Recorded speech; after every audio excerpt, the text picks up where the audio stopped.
Olá, queridos alunos dos sétimos anos, sétimo ano A, sétimo ano B, sétimo ano C e sétimo ano D, que é o professor Fábio. Eu preparei essa pequena revisão para vocês, para o provão de segunda-feira. Espero que essa revisão ajude na prova, ok? Então vamos lá, todos atentos. Bom, vamos começar falando um pouquinho sobre a região norte do nosso país. Das 5 regiões do IBGE, é a nossa maior região, ocupando por volta de 45% do território brasileiro. Na região fica a floresta amazônica, a maior floresta tropical do planeta. A amazônica a gente pode dividi-la de duas formas: a Amazônia Legal, que a Amazônia é só brasileira, que ela engloba toda a região norte e 2 estados, fora da região norte: Mato Grosso no centro-oeste e o Maranhão no nordeste. E a outra forma de designar a Amazônia é a Amazônia continental, que engloba a Amazônia brasileira e mais a Amazônia presente em outros países, como Bolívia, Peru, Equador, Colômbia, Venezuela, Guiana, Suriname. Então a Amazônia continental seria a nossa Amazônia internacional. A Amazônia brasileira mais a Amazônia internacional, formando a Amazônia continental. Só para lembrar, a Amazônia Legal ela corresponde a 58% do território brasileiro. Ou seja, quase 60% do nosso território ele é ocupado pela floresta amazônica. A floresta amazônica ela é responsável junto com a bacia do rio Amazonas, é responsável pela grande umidade da região.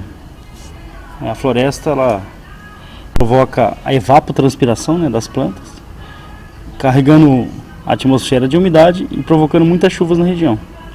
Então, um detalhe importante, porque essa umidade ela acaba chegando em outras regiões, acaba atingindo outras regiões, provocando chuvas em locais distantes da Amazônia.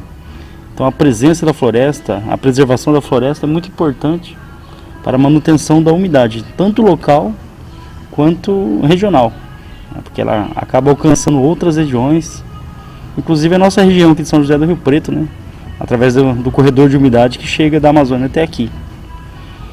A preservação da Amazônia é muito importante, porque, por exemplo, a retirada da floresta ela vai romper com o sistema natural dos nutrientes que chegam até o solo. Lembrando que o solo amazônico ele é raso e pouco fértil, e por baixo ele é arenoso. A retirada da floresta, portanto, provocar uma desertificação na área. Provocaria a diminuição da quantidade de chuvas e uma consequente desertificação também. Então o solo seria extremamente prejudicado caso a floresta fosse devastada. Então preservar a Amazônia é muito importante. Outro fator importante é em relação à biodiversidade. A Amazônia é uma floresta que possui muitas espécies endêmicas, ou seja, espécies que só existem ali na região, e a retirada da floresta, o desmatamento, ele pode fazer com que muitas espécies, ainda até desconhecidas pela ciência, desapareçam, provocando graves danos ambientais. E só para lembrar, a retirada da floresta também pode provocar mudanças climáticas, entre elas a redução da quantidade de chuvas, pela redução aí da diminuição da eliminação de vapor na atmosfera, e também diminuir a captura de CO2, muito importante para amenizar o efeito estufa. Portanto, a preservação da floresta amazônica é fundamental. Lembrando que por volta de 17% da floresta já foi devastada, o que equivale mais ou menos ao estado de Minas Gerais e Espírito Santo juntos. Ou seja, é muita coisa. Preservar a floresta é urgente.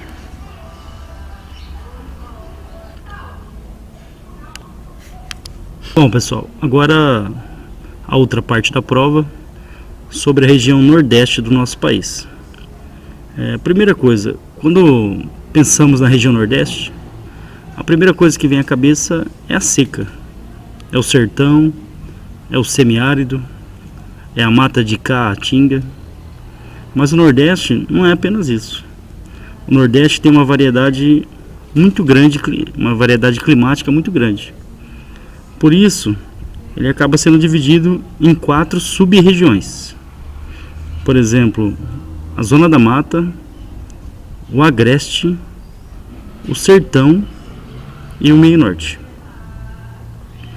Zona da Mata, Agreste, Sertão e Meio Norte. Essas são, portanto, as 4 sub-regiões da região Nordeste.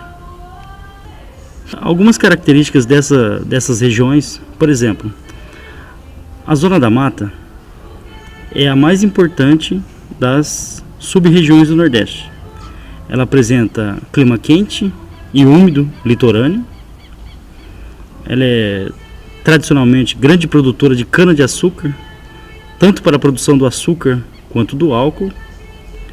É a região de concentração econômica, né? As atividades econômicas acontecem na Zona da Mata. Entre essas atividades industriais, o comércio, o turismo.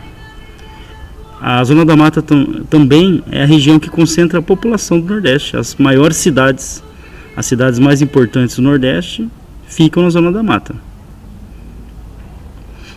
Agora um pouquinho sobre o Agreste. O Agreste é uma zona de transição, ou seja, é uma zona de passagem de um bioma para outro. Ele fica entre a Zona da Mata e o Sertão.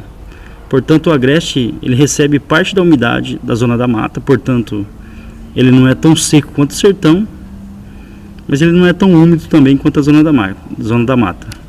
Ele apresenta, portanto, características ambientais de transição.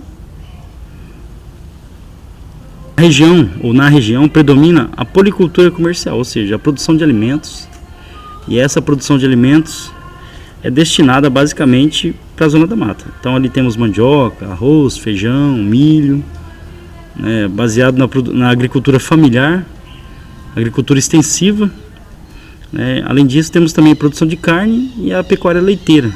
Lembrando que essa produção é voltada para abastecimento da Zona da Mata.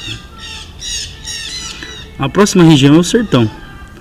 O Sertão é a maior das sub-regiões do Nordeste. Ela tem o clima semiárido. A vegetação típica do Sertão é a caatinga, uma vegetação adaptada a esse tipo de clima. Economicamente falando, ela tem pecuária extensiva.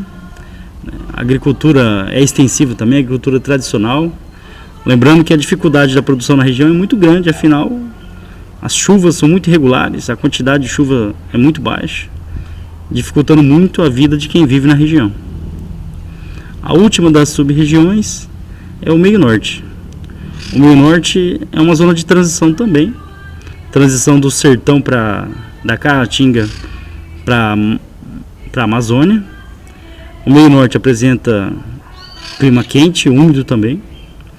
A vegetação característica são as matas de cocais, e essas matas são muito aproveitadas para o extrativismo vegetal, tanto das castanhas quanto das fibras para a fabricação de artesanato. E a agricultura também é outra atividade importante, principalmente o arroz e o algodão. No Nordeste passa o Rio São Francisco, o Velho Chico, o rio de integração nacional, cultuado, adorado por muitos, até idolatrado por muitos, Afinal, é um rio que corta o semiárido, é um rio que leva água para a região mais seca do nosso país. Por isso ele é muito cultuado pelo pessoal da região. O Rio São Francisco ele vem passando por uma série de problemas. O desrespeito à natureza, a retirada das matas ciliares, o assoreamento tem judiado muito do rio e tem feito com que ele perca volume de água nos últimos anos. Até porque as secas, ali de 2012, 2013, 2014, acabaram diminuindo muito o volume de água do rio. Então ele vem sofrendo, graças a mudanças climáticas, e a diminuição de chuvas, mas também ao desrespeito do ser humano com relação ao rio, não preservando, por exemplo, as matas ciliares. O Rio São Francisco, ele não é um rio totalmente nordestino. Na realidade, ele nasce na Serra da Canastra, que fica no estado de Minas Gerais, ou seja, ele nasce na região sudeste, portanto. O Rio São Francisco, ele é um rio perene, ou seja, ele possui água o ano todo. Diferente de alguns rios do Nordeste que secam em algum período, são chamados rios intermitentes. Portanto, ele nasce na Serra da Canastra, em Minas, e deságua no Nordeste, entre os estados de Alagoas e Sergipe. Existe uma grande polêmica atual sobre o São Francisco, que é o projeto de transposição das águas do Rio São Francisco. Esse projeto ele visa desviar o curso do rio. Segundo o projeto, 1% da água seria desviada para a região mais ao norte do Nordeste, para o semiárido, uma região muito seca, e essa obra levaria água para a região que não tem. Mas essa obra vem sendo muito contestada, primeiro pelo gasto, uma obra muito cara, o gasto inicial e o resultado da obra, a diferença foi muito alta, e como o rio está degradado, ambientalistas afirmam que vai prejudicar ainda mais o rio. Então é uma discussão aí muito grande em relação à funcionalidade da obra ou não, ou como essa obra vai afetar o rio. Além disso, ele é aproveitado também na produção de energia elétrica. Por exemplo, a hidrelétrica de Sobradinho. O Rio São Francisco é um rio de planalto e ele permite que nas suas águas sejam construídas represas para a produção de energia elétrica. Então, além da pesca, do transporte, o São Francisco também é importante na produção de energia elétrica. Nos tempos da colônia, quando o Brasil ainda era uma colônia portuguesa, o rio foi muito importante para a integração nacional, pois ele era uma linha de ligação, um eixo de ligação entre a região produtora de açúcar no Nordeste e a região produtora de ouro em Minas Gerais. Por isso aí o nosso rio de integração nacional. Outra coisa importante, uma curiosidade, o Rio São Francisco, das bacias principais, é o principal rio genuinamente brasileiro. Afinal, ele nasce no nosso território e deságua no nosso território. Por exemplo, comparando o Amazonas, ele nasce no Peru e deságua o território brasileiro. Já o São Francisco não. Ele nasce em Minas e deságua entre Alagoas e Sergipe, portanto um rio inteiramente nacional. Bom, pessoal, como o tema da prova é região norte e nordeste, e nessas regiões temos a floresta amazônica e a Mata Atlântica, vamos falar um pouquinho também sobre sustentabilidade. Sustentabilidade é uma mudança no nosso comportamento, é o desenvolvimento preservando o ambiente, é o crescimento econômico aliado à preservação ambiental, é desenvolver-se economicamente sem destruir a natureza ou preservando os recursos naturais. Afinal, é a obrigação das gerações atuais preservar o ambiente para gerações futuras. Então, o que caracteriza um comportamento sustentável? Por exemplo, optar por recursos renováveis, por energias limpas, energias renováveis como a solar e a eólica. A prática de agricultura orgânica, que é aquela que não utiliza agrotóxicos, que não utiliza fertilizantes químicos, o que evita, por exemplo, a contaminação do solo e dos lençóis freáticos. Outro fator importante é a diminuição da queima dos combustíveis fósseis, o petróleo, o carvão mineral e o gás natural. Afinal, a queima desses combustíveis injeta na atmosfera uma grande quantidade de CO2, o que agrava aí o efeito estufa. Portanto, o cuidado com as nossas matas, a preservação, evitar as queimadas nas matas, nas florestas, preservar as nossas florestas é uma forma de desenvolvimento sustentável para garantir aí um ambiente preservado para gerações futuras. E pensando nisso, a Mata Atlântica. A Mata Atlântica, nosso bioma mais devastado, dos 100% de floresta, restam em apenas entre 5% e 7% da Mata Atlântica. Ela é de longe o nosso bioma mais devastado. E as atividades humanas florestas, no geral, foram responsáveis por essa devastação. Tanto no Nordeste, no Sudeste, no Sul, a floresta ela foi extremamente devastada. Algumas iniciativas aí visam a proteção da floresta. Por exemplo, SOS Mata Atlântica, uma organização que visa o reflorestamento, e a proteção do que resta da Mata Atlântica. Lembrando que a Mata Atlântica começava lá no Rio Grande do Norte e até o Rio Grande do Sul, ou seja, abrangendo praticamente todo o litoral do nosso país, e hoje ela encontra-se quase totalmente devastada. Portanto, é urgente a sua proteção. Bom, pessoal dos sétimos anos A, B, C, D, fiz essa revisãozinha aqui para ajudá-los na prova de segunda-feira. Espero que ajude bastante. Então, aproveitem a revisão para ajudar nos estudos. Abraço, professor Fábio. Até a próxima.